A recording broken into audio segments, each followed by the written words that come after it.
स्नेहिल जी, आप अपना एक इंट्रोडक्शन दीजिए। जी सर। सर मेरा नाम स्नेहिल मिश्रा है। मैंने अपनी लॉ की पढ़ाई एपीएन पीजी कॉलेज बस्ती से कंप्लीट की है। अच्छा, कब आपकी लॉ की पढ़ाई कंप्लीट हुई थी स्नेहिल जी? सर 2018 में। तो 2018 से 2023 तक आपने लॉ में क्या किया? सर मैं प्रिपरेशन ही कर रही थी। और सर बीच में मैंने 2020 और 21 में अपना पीजी कंप्लीट किया था सोशोलॉजी से। अच्छा, कोई अचीवमेंट अब तक रही है लॉ के फील्ड में आपकी, जैसे कहीं इंटरव्यू दिया हो, मेंस दिया हो, प्री क्वालिफाई किया हो, कुछ भी ऐसा? नहीं सर, अभी तक तो नहीं हुआ है। बस मेरा जब 2018 में जब मैं पास आउट करके यूपी एपीयू का वैकेंसी आया था तो सर उसमें प्री निकला था, बट मेंस नहीं हो अच्छा, पाया था। जी। कोई बात नहीं। आप हमको बताएंगे कि सीआरपीसी के सेक्शन 82 के अंतर्गत जो प्रोक्लेमेशन पब्लिश किया जाता है, वो कब होता है? सर जब समन और वारंट पर अभियुक्त कोर्ट में हाजिर नहीं होता है तो फिर कोर्ट के द्वारा उस व्यक्ति को उद्घोषित अपराधी किया जाता है, जब समन और वारंट पर वह अच्छा, व्यक्ति कोर्ट में होता है। अच्छा, सेक्शन 82 के अंतर्गत अपराधी होने की उद्घोषणा है या फिर फरार होने की उद्घोषणा है? सर उद्घोषित अपराधी है। अपराधी उद्घोषित किया जाता है ना। ठीक है। जी। आप हमको ये बता दीजिए, एक्सटॉर्शन क्या होता है, मतलब उद्दापन किसको कहते जी सर, इसे आईपीसी के सेक्शन 382 में डिफाइन किया गया है। जब कोई हैं? व्यक्ति किसी व्यक्ति को क्षति या भय के धमकी में डालकर या उससे संबंधित किसी व्यक्ति को क्षति के भय में डाल करके कोई संपत्ति या कोई मूल्यवान प्रतिभूति या कोई भी दस्तावेज जिसे वह मूल्यवान प्रतिभूति में संपरिवर्तित कर सके प्राप्त करने के लिए उस व्यक्ति को धमकी देता है तो सर इसे एक्सटॉर्शन कहा जाता है। अच्छा, तो ये एक्सटॉर्शन और रॉबरी में क्या डिफरेंस हुआ फिर? रॉबरी में भी तो ऐसा ही होता है। जी सर, रॉबरी जो होता है सर वह चोरी और उद्यापन का बृहद रूप जो होता है वह लूट कहलाता है।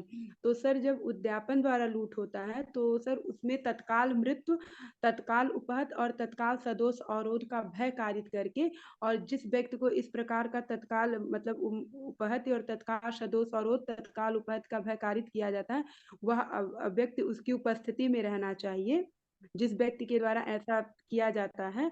और फिर उस कंडीशन में अगर संपत्ति को प्राप्त किया जाता है तो सर वह लूट के द्वारा उद्यापन कहलाता है। अच्छा, वेरी गुड। नहीं जी, आप हमको एक और क्वेश्चन समझा दीजिए कि अगर मान लीजिए एक पर एलिगेशन लगाया जाता है कि उसने बी को ग्रीवियस हर्ट किया। क्वेश्चन जी। क्लियर है? ए पर एलिगेशन है कि उसने बी का को ग्रीवियस हर्ट किया और इसके लिए ट्रायल चलता है और ए का कन्विक्शन भी होता है बी को ग्रीवियस हर्ट किया। जी। अब बी की डेथ हो जाती है उस चोट से बाद, जी। तो क्या कल्पेबल होमिसाइड के लिए फिर से ए पर चार्ज लगाया जा सकता है और ट्रायल हो सकता है? जी सर, ये सीआरपीसी में 300 में बताया गया है। सर ये नियम उसमें ये बताया गया कि जब किसी व्यक्ति को एक अपराध के लिए पूर्व दोष सिद्ध या दोष मुक्त कर दिया जाता है तो उसी मतलब उसी मामले में पुनः उसका ट्रायल नहीं किया जाएगा। लेकिन सर मैं एकदम सही से रिकॉल नहीं कर पा रही, बट शायद इसके क्लास 3 में बताया गया है 300 की जो क्लास मतलब आपराधिक जो अपवाद जो बताया गया है उसमें जो क्लास 3 है उसमें बताया गया कि अगर जो अपराध किया जा रहा है उससे भिन्न अगर अपराध बनता है तो वहां पर उसके लिए पुनः उसका ट्रायल किया जा सकता है। अच्छा, तो आपने बताया कि सेक्शन 300 में है कि एक बार कन्विक्ट हो गया चाहे एक्विट हो गया पर्सन तो फिर से उसका ट्रायल नहीं होगा। कॉन्स्टिट्यूशन का हो आर्टिकल सकता है। 2 भी तो ऐसा ही कुछ बताता है, तो दोनों सेम प्रोविजन है कि अलग अलग? नहीं सर, इसमें जो है इसमें दोष मुक्ति और दोष सिद्धि दोनों की बात की गई है, जबकि आर्टिकल का 20 जो क्लास 2 है उसमें सिर्फ दोष सिद्धि के लिए संरक्षण प्रदान किया गया है। अच्छा, प्राइवेट पर्सन किसी को अरेस्ट कर सकता है क्या बिना वारंट? जी 40 सर सीआरपीसी के 43 में बताया गया है कि अगर वह फरार अपराधी या उद्घोषित अपराधी है और अगर ये मतलब डर है कि संज्ञेय अपराध करने का, तो ऐसे कंडीशन में सर उसे प्राइवेट व्यक्ति भी सीआरपीसी के 43 सेक्शन में गिरफ्तार कर सकता है। अच्छा, एक बार फिर से हमको बता दीजिए, किस परिस्थिति में प्राइवेट पर्सन अरेस्ट करेगा? अगर वह सर उद्घोषित अपराधी है तब कर सकता है, या फिर वह अपनी गिरफ्तारी से छिप रहा है या भाग रहा है या फरार हो गया है तब किया जा सकता है, या उसे किसी संज्ञेय अपराध किए जाने की आशंका है तब किया जा सकता है। अच्छा, ये आपको याद है कि कॉमन सेंस से बता रहे हैं, बताइए। सर मैंने पढ़ा है, बट एकदम एग्जैक्ट सर मुझे उसका क्लास नहीं याद है, मतलब मैं बता रही हूँ कि ये कंडीशन है उसमें। अच्छा, ये जो कोर्ट होती है ना, कहा जाता है कि संज्ञान लेती है, कॉग्निजेंस लेने के बारे में सुना होगा आपने। कॉग्निजेंस क्या होता है? सर संज्ञान शब्द को सीआरपीसी में कहीं पे डिफाइन नहीं किया गया है, लेकिन हम्म। संज्ञान होता है न्यायालय द्वारा किसी आपराधिक कार्यवाही में स्वतः ज्ञान प्राप्त कर लिया जाता है और उस संज्ञान के आधार पर कार्यवाही को आगे बढ़ाया जाता है, और तो उसे संज्ञान कहा जाता है जब न्यायालय किसी मामले को अपने स्वतः ज्ञान में लेता है। तो उसे संज्ञान, अगर हम पुलिस मतलब पुलिस रिपोर्ट हो जाए, चाहे हम कंप्लेंट फाइल करते हैं, तब भी तो संज्ञान लेती है मजिस्ट्रेट। संज्ञान का सर तरीका बताया गया है कि किस किस आधार पर न्यायालय संज्ञान ले सकता है। पुलिस रिपोर्ट पे ले सकता है, परिवाद पे लिया जा सकता है, न्यायालय स्वतः ज्ञान पर या किसी अन्य व्यक्ति के कथन के आधार पर संज्ञान ले सकता है। अच्छा, मान लीजिए कि किसी मजिस्ट्रेट ने कॉग्निजेंस लिया जी और मजिस्ट्रेट को कॉग्निजेंस लेने के बाद ये बात पता चली कि ये इसका ट्रायल करने के लिए तो हम कॉम्पिटेंट हैं नहीं, और उसने सुओ मोटो कॉग्निजेंस ले लिया था, तो इसका परिणाम कार्यवाही पर क्या पड़े? सर जो 460 में बताया गया है अनियमित कार्यवाहियों को दूषित नहीं करती है, तो सर अगर इससे सर अगर मतलब न्याय में अगर कोई मतलब प्रॉब्लम नहीं आ रहा तो सर इससे वो कार्यवाही को दूषित नहीं करेगा 461 में। सुओ मोटो कॉग्निजेंस अगर ऐसा कोई मजिस्ट्रेट लेता है जैसे जुरिस्डिक्शन नहीं थी, कॉम्पिटेंट नहीं था, तो उससे 460 वाला मामला बनेगा, प्रोसीडिंग इनिशिएट नहीं होगी। यही बात आप नहीं बता नहीं रहे सर, हैं। सर ये 461 में अनियमित कार्यवाही को दूषित कर देगी। अगर पुलिस रिपोर्ट और परिवाद पर है तब सर बताया गया 460 में कि दूषित नहीं करेगी, लेकिन अगर वह स्वतः से ले लेता है तो वो हो जाएगा 461 हो जाएगा सर। ठीक है, आप हमें ये बता दीजिए कि PIL क्या होता है? पब्लिक इंटरेस्ट लोक लिटिगेशन क्या होता है? जी सर, लोकहितवाद सर, ये लोक के हित में कोई भी व्यक्ति बात कर सकता है। अगर किसी व्यक्ति के विरुद्ध कोई मामला बन रहा है और वह व्यक्ति निर्धनता या किसी अन्य कारण से कोर्ट में नहीं जा सकता है अपना वाद लेकर के, तो उससे तो समाज का कोई भी व्यक्ति PIL दर्ज करवा सकता है और इसके जनक PN भगवती को माना जाता है। और ये एक तरीके से न्यायिक सक्रियता का जो है जुडिशियल एक्टिविज्म उसके अंतर्गत ये आता है। जुडिशियल एक्टिविज्म का नाम ये क्या है, ये जुडिशियल एक्टिविज्म?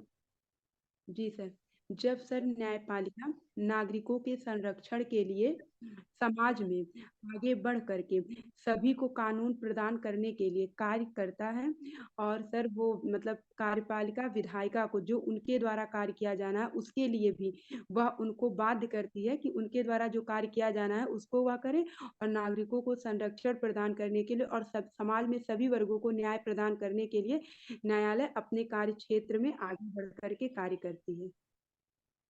तो ये गलत नहीं लगता आपको? जिसका जो काम है उसी को करना चाहिए। ये न्यायपालिका का काम तो है नहीं, ये तो एग्जीक्यूटिव का एक्ट है ना, तो क्यों करती है ये ठीक है आपके हिसाब से? सर न्यायिक सक्रियता न्यायपालिका का ही तो कार्य है सर, वही तो न्याय सबको प्रदान तो न्यायालय ही करवाए, न्यायालय के द्वारा ही तो न्याय प्रदान किया जाएगा सर। नहीं, तो न्यायालय का काम न्याय प्रदान करना है तब जब न्यायालय के पास कोई जाए। बहुत सारे काम जैसे सड़क बनवाना है, चाहे बहुत सारी चीजें हैं जिसमें न्यायपालिका खुद ही, तभी तो न्यायिक सक्रियता की बात होती है। न्यायपालिका का अपने क्षेत्र से बाहर जाकर कार्यपालिका और विधायिका के कार्यों में हस्तक्षेप करने को हम जुडिशियल एक्टिविज्म करते हैं, ये ठीक है? यही तो मैं पूछ रहा हूँ आपसे।